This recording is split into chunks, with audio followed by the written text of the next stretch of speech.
നിങ്ങളുടെ favourite shows ഇനി ഒരിക്കലും മിസ്സാവില്ല. ഇപ്പോൾ C5 കാണും നിങ്ങളുടെ ഫേവറേറ്റ് ഷോ തികച്ചും സൗജന്യമായി.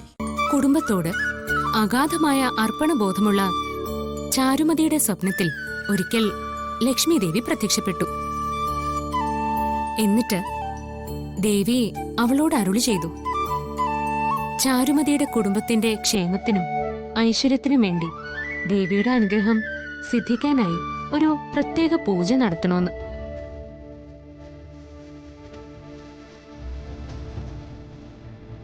ദർശനത്തിൽ ദേവി കൽപ്പിച്ച പ്രകാരം ചാരുമതി വരലക്ഷ്മി പൂജ നടത്തി. അതിന്റെ ഫലമായി ചാരുമതിയുടെ കുടുംബത്തിന് ലക്ഷ്മി ദേവിയുടെ വരപ്രസാദത്താൽ അത്യുന്നതി ഉണ്ടായി.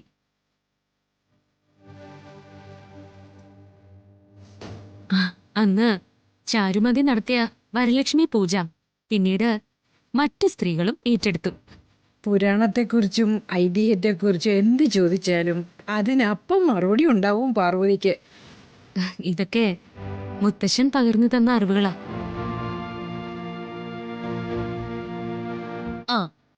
ഇനി നാളികേരം ഉടയ്ക്കാമല്ലോ. ഉടയ്ക്കാം.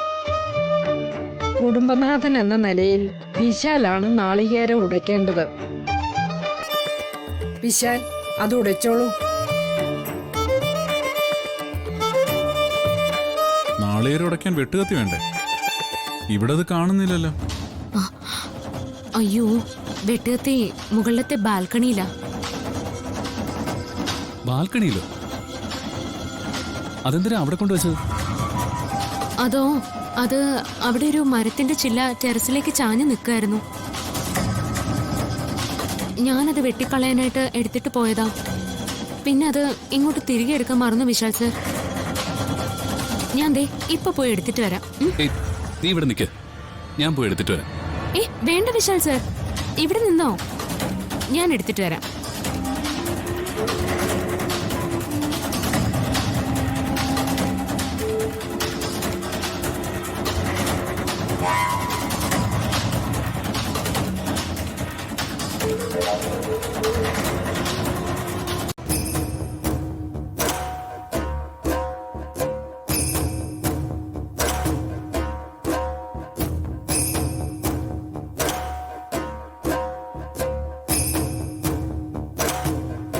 പാർവതി, നീ ഇതെവിടെയാ?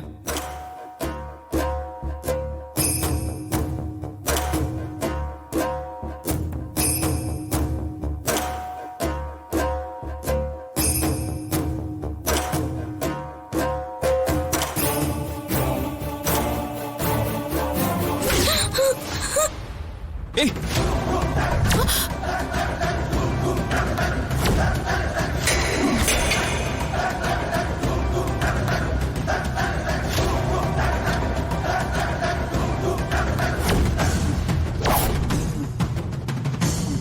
മോനെ,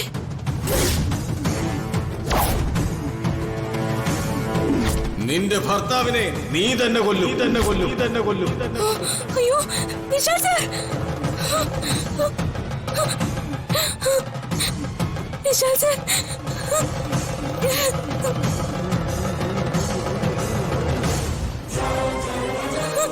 ഈ പാർവതി, നീ എന്തിനാ കരയുന്നേ?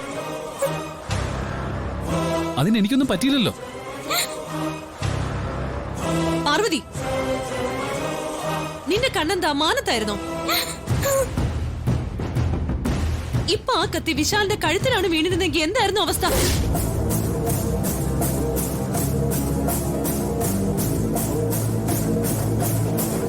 ആള് തീർന്നു പോയാനെ.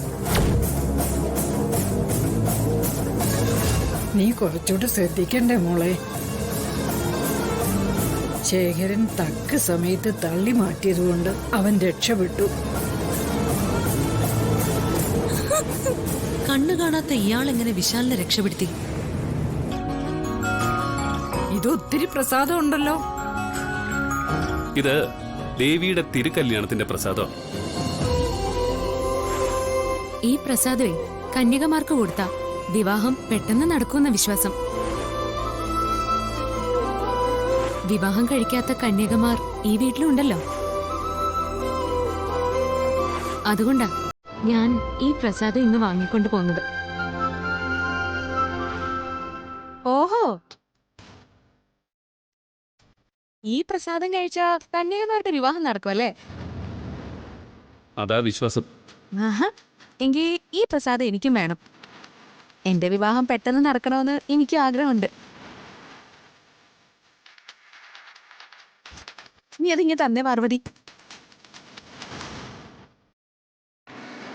ഈ പ്രസാദം നിനക്ക് തരാൻ പ്രയാസമുണ്ട് ജാസ്മിൻ.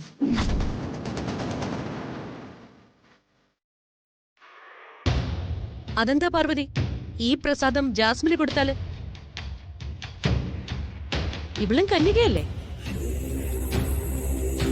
വിവാഹം പെട്ടെന്ന് നടക്കണമെന്ന് ഇവൾക്കും ആഗ്രഹം ഉണ്ടാവില്ലേ? അമ്മേ, ഈ പ്രസാദം പവിത്രമാണ്.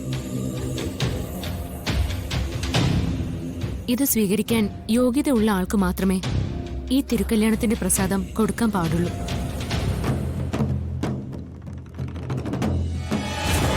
എനിക്ക് ഈ പ്രസാദം സ്വീകരിക്കാനുള്ള യോഗ്യതയില്ലാന്ന് നീ എന്തർത്ഥത്തിലാ പറഞ്ഞത്? മോളെ, വിവാഹം നടത്തുന്നതിൽ എന്തു കുറവാ നീ കാണുന്നത്? അച്ഛമ്മേ, വിവാഹം ഒരു മഹനീയ കർമ്മമാണ്. അതിന്റെ മഹനീയത തിരിച്ചറിയാവുന്ന ആളല്ല ജാസ്മിൻ. എടീ, നീ വെറുതെ അനാവശ്യം പറയരുത് കേട്ടോ. പാർവതി, ജാസ്മിന് വിവാഹത്തിന്റെ മഹനീയത അറിയില്ലെന്ന് നീയാണോ നിശ്ചയിക്കുന്നത്? പാർവതി, വസ്തുതയില്ലാത്ത കാര്യങ്ങൾ പറഞ്ഞ് നീ ജാസ്മിനെ അപമാനിക്കരുത്. അമ്മേ, ഞാനൊന്ന് പറയട്ടെ. ജാസ്മിന് വിവാഹത്തിന്റെ മഹനീയത അറിയാമെങ്കിൽ അവള് എന്റെ ഭർത്താവിനെ കല്യാണം കഴിക്കണമെന്ന് ആഗ്രഹിക്കൂ? വിവാഹത്തിന്റെ മഹത്വം അറിയുന്ന ആരും മറ്റൊരു സ്ത്രീയുടെ ഭർത്താവിനെ തട്ടിയെടുക്കാൻ ശ്രമിക്കില്ല.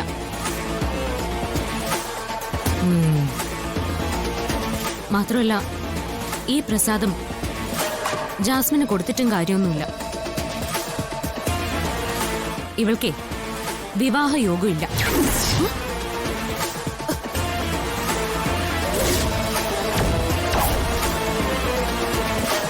വിവാഹയോഗമില്ലാത്ത ജാസ്മിന് ഈ പ്രസാദം കൊടുത്തിട്ട് എന്ത് ഫലം ഉണ്ടാവാൻ പോകുന്നേ?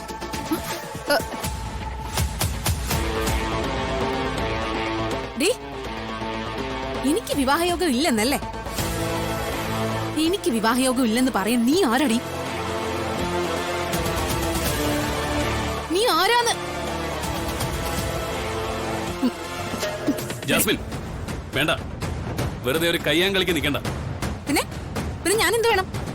എനിക്ക് വിവാഹയോഗം ഇല്ലാന്ന് ഇവള് പറയുമ്പോ ഞാനത് തല കുലുക്കി അംഗീകരിക്കണം.